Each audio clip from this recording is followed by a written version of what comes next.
ओम श्री परमात्मा ने नमः। प्रणाम। इस भाग में श्रीमद् भगवद गीता के 6 अध्याय के श्लोक 1 से 23 तक का हिंदी में वर्णन किया गया है। इस दृश्य में श्री कृष्ण भगवान अर्जुन को समझा रहे हैं कि जो व्यक्ति कर्मों के फल पर आधारित न रहकर अपने कर्म योग्य कर्म करता है वही वास्तविक सन्यासी और योगी है, न कि वो व्यक्ति जिसने अपने कर्मों को करने के लिए अग्नि का और क्रियाओं का ही त्याग कर दिया है। हे अर्जुन, सन्यास और योग इन्हें तो एक ही जान। संकल्पों का और कार्यों का त्याग करने वाला कोई भी व्यक्ति योगी नहीं होता।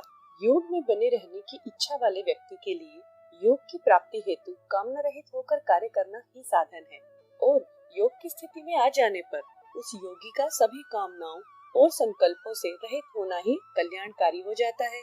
और अर्जुन, जिस समय में व्यक्ति इंद्रियों के भोगों में और कर्मों के भोगों में आसक्त नहीं रहता, और अर्जुन, जिस समय में व्यक्ति इंद्रियों के भोगों में, कर्मों में या फिर कामनाओं में आसक्त नहीं रहता, उसी समय सभी संकल्पों का त्याग होने पर वह व्यक्ति योगी कहलाता है। व्यक्ति को चाहिए कि वह स्वयं अपना संसार सागर से उद्धार करे, अपने को अधोगति में न डाले, क्योंकि मनुष्य स्वयं ही तो अपना मित्र है और स्वयं ही अपना शत्रु है। जिस जीवात्मा ने मन और इंद्रियों सहित शरीर को जीता हुआ है, वह जीवात्मा स्वयं ही अपनी मित्र है, और जिसके द्वारा मन और इंद्रियों सहित शरीर जीता नहीं गया है, वह स्वयं ही स्वयं के शत्रु के समान शत्रुता में ही रहता है। सर्दी गर्मी और सुख दुख में, मान सम्मान में जिसके भीतर की वृत्तियां शांत हैं, ऐसे स्वाधीन स्वतंत्र आत्मा वाले पुरुष के ज्ञान में परमात्मा सम्यक प्रकार से स्थित है, अर्थात उचित प्रकार से स्थित है, और उसके ज्ञान में, ध्यान में परमात्मा के सिवा अन्य कुछ है ही नहीं। जिस व्यक्ति का अंतःकरण ज्ञान विज्ञान से पूर्ण है, जिसकी स्थिति विकार से परे है, और जिसने अपनी इंद्रियां भली भांति जीत ली है, और जिसके लिए मिट्टी, पत्थर और सोना एक ही समान है, वही व्यक्ति भगवान को प्राप्त है, अर्थात योगी है, ऐसे समझा जाता है। स्वयं के स्वार्थ से परे सबका हित करने वाला मित्र, वैरी, पक्षपात से परे व्यक्ति, दोनों ओर की भलाई चाहने वाला, चाहे वह मित्र वर्ग हो या फिर वैरी वर्ग, बंधुगणों में, धर्मात्माओं में और पापियों में भी एक समान भाव रखने वाला मनुष्य अत्यंत श्रेष्ठ है।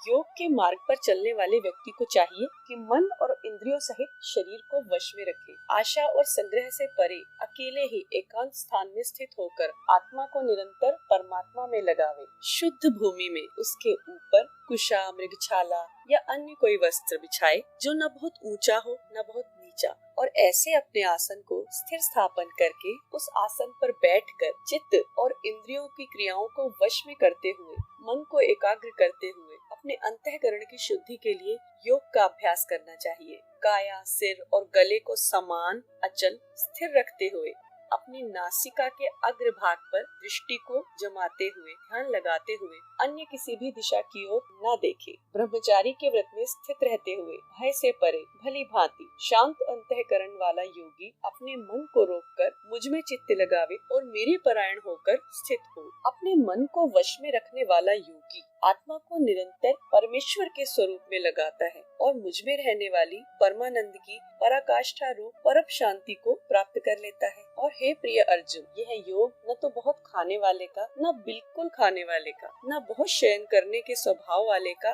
और न ही सदा जागने वाले का ही सिद्ध होता है। यह दुखों का नाश करने वाला योग तो यथा योग्य आहार विहार करने वालों का, कर्मों में यथा योग्य चेष्टा करने वाले का और यथा योग्य सोने और जागने वाले का ही सिद्ध होता है। भली प्रकार वश में किया हुआ मन जिस समय परमात्मा में भली भांति स्थित हो जाता है, उसी समय सभी भोगों से, कामनाओं से रहित व्यक्ति ही योग युक्त है, ऐसा समझा जाता है। जिस प्रकार जिस स्थान पर वायु न हो वहाँ दीपक प्रज्वलित नहीं होता, वैसे ही उपमा परमात्मा के ध्यान में लगे हुए योगी के जीते हुए चित्त की भी है। योग के निरंतर अभ्यास के द्वारा चित्त जब शांत अवस्था में हो जाता है, उस अवस्था में परमात्मा के ध्यान से शुद्ध हुई सूक्ष्म बुद्धि द्वारा परमात्मा को ही साक्षात देखता हुआ मुझ परमात्मा में ही संतुष्ट रहता है। और जो मनुष्य इंद्रियों से परे केवल शुद्ध हो चुकी सूक्ष्म बुद्धि से जो ग्रहण करने योग्य है वो ग्रहण करके अनंत आनंद में रहता है, और जिस अवस्था को वह अनुभव करता है उस अवस्था में, शांत अवस्था में स्थित वह योगी परमात्मा के स्वरूप से